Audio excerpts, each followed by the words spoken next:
There's a fascinating contrast made by the rabbis between Purim and Yom Kippur.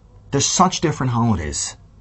Purim is a rabbinic holiday. It took place in diaspora. It's not mentioned in the 5 books of Moses. Yom Kippur, holiest day of the year, mentioned in the Torah itself. And in observance, they're just so different. Purim is a day which we just seem to have a big party. We eat and we drink. Yom Kippur is a day we do none of that. We're all spiritual. We're like angels. Completely non-physical holiday.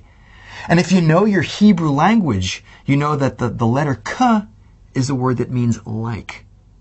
So Yom Kippur, the rabbis make a play on words, is a day that's like Purim, which seems to be indicating that Purim, that rabbinic holiday, is on a higher level than the holiest day of the Jewish year, Yom Kippur.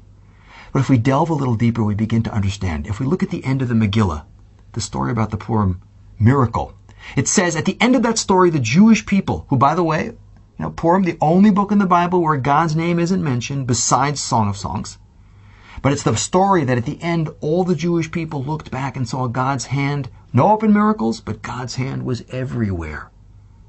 Purim is the holiday of how God works in the world from the Second Temple period onward. But that's a greater free will decision.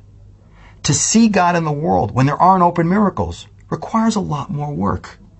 Remember what happened on Yom Kippur, the first Yom Kippur. It's interesting. First Yom Kippur was the day when Moses came down Mount Sinai, having relearned the Torah again with the second set of tablets.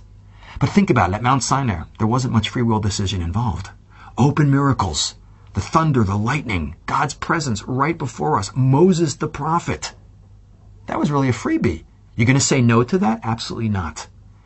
But Yom Kippur, that's one level. Purim, different level.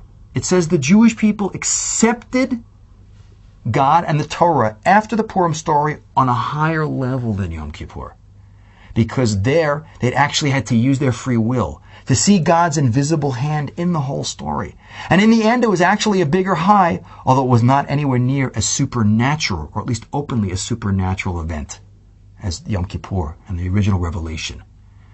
And that's a great lesson for us. We understand that to the extent a human being uses their free will and does the work, you actually earn a much greater understanding of the world and a much higher level spiritually.